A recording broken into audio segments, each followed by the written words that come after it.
again, after another wild week in the race for the White House, it began with more big wins for Donald Trump. At least 3 states on Tuesday, the most delegates by far, moving him much closer to the Republican nomination.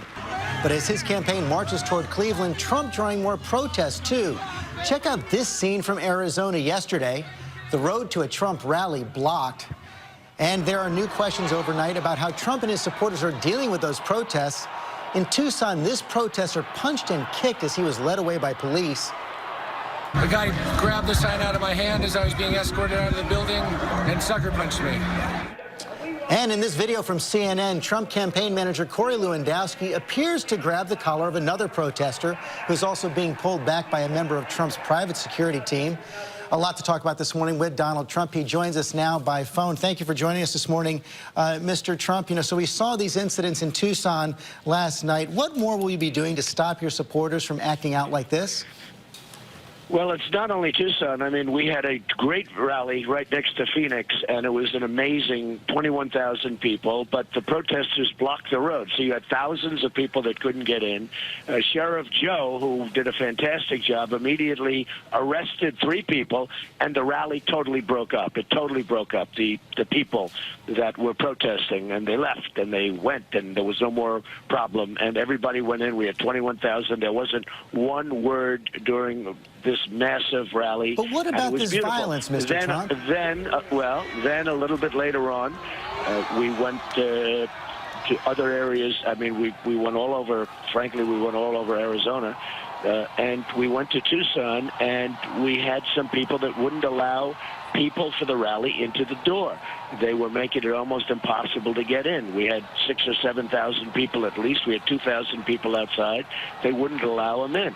These people are very disruptive people, George. But does that excuse punching and kicking a protester? Well, he or his partner was wearing a Ku Klux Klan outfit. This happened to be an African-American man who was a person at the rally, who was very, very incensed at the fact that a protester, would be wearing a Ku Klux Klan outfit, and he went. You appear to be excusing their kicking and punching there. Frankly, that was it was a tough thing to watch, and I watched that. But why would a protester walk into a room with a Ku Klux Klan outfit on? Well, it looked like he was wearing an American flag right there, but does that justify violence, punching and kicking? If you would have seen him just before he went up the stairs, him and his partner were one of them was wearing a Ku Klux Klan outfit. So you're not going to condemn the protester who kicked and punched that person? We don't condone violence, and I say it, and we have very little violence, very, very little violence at the rallies. As I said, in Phoenix, we had 21,000 people. We didn't even have anybody stand up and try and disrupt. They're disruptors, and they're really stopping our First Amendment rights. If you think about it, George, they blocked a road. They put their cars in front of a road. We had thousands and thousands of people wanting to come. They were delayed for an hour because of these protesters. And, at what point do people blame the protesters? These are people that are So you're blaming the protesters, not the person who actually punched and kicked the protester? No, I'm saying this. These are professional agitators, and I think that somebody should say that when a road is blocked going into the event so that people have to wait sometimes hours to get in, I think that's very fair, and they should be blamed there, too. When signs are put up, lifted up with tremendous profanity on them, I mean the worst profanity, and you have television cameras all over the place, and people see these signs, I think maybe those people have some blame and should suffer some blame also. Well, we also seen that video there of your campaign manager, Corey Lewandowski, who does appear in that video to grab the collar of the protester, also your private security. Why is your campaign manager out in the crowd engaging protesters? This is the second incident. Well, you know what? Because the security at the arena, the police were a little bit lax, and he had signs. They had signs up in that area that were horrendous, that I cannot say what they said on the sign, but the ultimate word, and it was all over the camera, and frankly, the television cameras can't take it, and they can't do anything about it, and I will give him credit. Spirit. Now, he didn't touch, he wasn't. Well, the video does show that he touched him. Your private security pulled him, but it does show he grabbed the collar. I mean, I give him credit for having spirit. He wanted them to take down those horrible profanity-laced signs. Look, these are disruptors. They go into a 7,000 people, and they stand up and they start shouting things, and I mean, at some point, somebody should say, I will say this, Sheriff Joe Arpaio in Phoenix arrested 3 people. As soon as he arrested those 3 people, everybody else immediately left. Well, but it is the job of the police to arrest protesters who are being disruptive, if they are indeed breaking law. There's no question. That happened. But you appear to be that happened in the Phoenix area. It didn't happen in Tucson. You appear to be much more upset by the protesters than by the violent response to those protesters. I am very, I wouldn't use the word upset. I think it's very unfair that these really, in many cases, professional, in many cases, sick protesters can put cars on a road, blocking thousands of great Americans from coming to a speech, and nobody says anything about that. But they'll say something about whatever. I will tell Kicking you, George, and punching it's very unfair. Let me just tell you, it's a very unfair double standard. Why don't you mention the fact that people were delayed for an hour to get into an arena, in the only road going there, that they were delayed for an hour because people were blocking the road? And why don't you say in Tucson, where the people were blocking the main entrance into the arena? We showed that blockade right at the top of the broadcast. But let me move on, because this comes on the heels of you saying this week there could be riots in Cleveland if you entered the Republican convention with more delegates than anyone else, but didn't end up with the nomination. John Kasich called that outrageous. Speaker Paul Ryan has called you out on it as well. Did you go too far there? And if you don't have the 1,237 delegates going into Cleveland, why should you be guaranteed the nomination? Well, I think if I'm a few short and I have, 1,200, or if I have 1,100 and somebody else is at 300 or 400 or 500, which is very likely going to be the case, and if I'm a little bit short, and one of the reasons was we had so many candidates. I mean, we started off with 17 candidates, and it came down to, finally it's down to 3, frankly. But, there's so many candidates, so it's very hard to get over that number. It's very unfair in a way. But because of the fact that there's so many candidates, and so many candidates are grabbing delegates. Now, here's what I said, and now they're out, So I think I will get over that number. I think I may get over that number fairly easily. Arizona was unbelievable yesterday. Utah, frankly, was unbelievable the day before. I think we will get over that number. There's tremendous spirit about Make America Great Again. I mean, that's the whole thing. We're going to make America great again. But if you don't, there's nothing unfair about George, having a multi-ballot convention, is there? The biggest story in all of politics are the millions of people that are coming out to vote for me, in all fairness, for the Republican Party. They're up 75%, 72%, 102% different states in the primaries.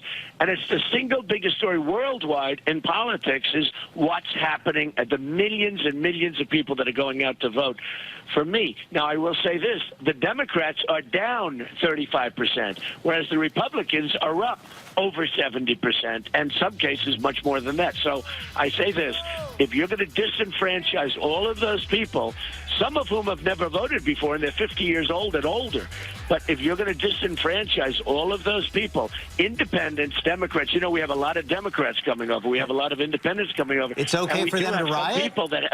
We do have some people that have never voted before. I don't know what, I didn't say, all I can say is this, I don't know what's going to happen, but I will say this, you're going to have a lot of very unhappy people. And I think, frankly, for the Republicans to disenfranchise all those people, because if that happens, they're not voting and the Republicans lose. If the Republicans embrace these great people that are showing up, the Republicans are going to have a massive victory. It's not going to be a Mitt Romney slaughter because he was such a bad candidate. The Republicans are going to have a massive victory in November. I can tell you that, will you tell your supporters not to riot if you lose the convention fair and square? Well, I would certainly tell them that. But, look, these people are fervent. They are really, they want to see positive things happen for our country, and I would certainly say that. I don't want to see riots. I don't want to see problems. But, you have millions of people we're talking about, George. Millions of additional people have gone. You know, I've gotten more than 2 million votes more than anybody else. 2 million votes more than anybody else. And these are millions of, and that's why I'm leading by so much. I have 21 or 22 states. You have conservatives talking about the possibility of a third-party challenge if indeed you do get the nomination in Cleveland, talking about recruiting someone like Senator Tom Coburn. How worried are you that that would cost the election, and have you done anything to try to head that off? Well, if they're going to do that, they're going to do that. But then you might as well just hand the election to Hillary Clinton or whoever runs, because, frankly, the Republicans wouldn't even have 1% of a chance of winning if that's the case. So if they're going to be stupid, and if they're going to do that instead of embracing these millions of people that are coming in to vote, then they're going to have to do that. And I'll tell you what that's going to mean more than any other thing. It's going to mean 4 or 5 justices, super liberal, placed in the Supreme Court. Our country will never, ever be the same. Over the weekend, you appeared to question the faith of Mitt Romney, and this is the 3rd time in the campaign something like that has happened. I want to play the statements for our viewers right here. I can't believe. Are you sure he's a Mormon? Are we sure? I'm Presbyterian. I mean, Seventh-day Adventist, I don't know about. I just don't know about. I've never seen anybody that lied as much as Ted Cruz. And he goes around saying he's a Christian. I don't know. You're going to have to really study that. You know, after the Pope spoke out about you, you said that no leader should question another person's faith. So why do you keep on doing it? Well, with Mitt Romney, first of all, with Mitt Romney, I was saying to the Mormons are very smart people, and I said it in a joking way, but they can take it any way. You can take it any way you want. The Mormons are very smart people. I know many Mormons. I don't think Mitt Romney is a smart person. I never have thought he was a smart person. But the Mormons are very smart people. So I said, you sure he's a Mormon? And I'm not going to change it, because I think Mitt Romney has proven to be not a smart person. As far as Ted Cruz, he's one of the greatest liars and biggest liars I've ever known. He lies about so much. He lies about things that he shouldn't be lying about. He lies about things that don't matter. So I tell people, and I think that's why Ted Cruz has lost the evangelical vote. Look what he did with Ben Carson, who's endorsed me, a great guy. Look what he did to Ben Carson. He said that Ben Carson in Iowa has left. He's out of the campaign. Vote for me.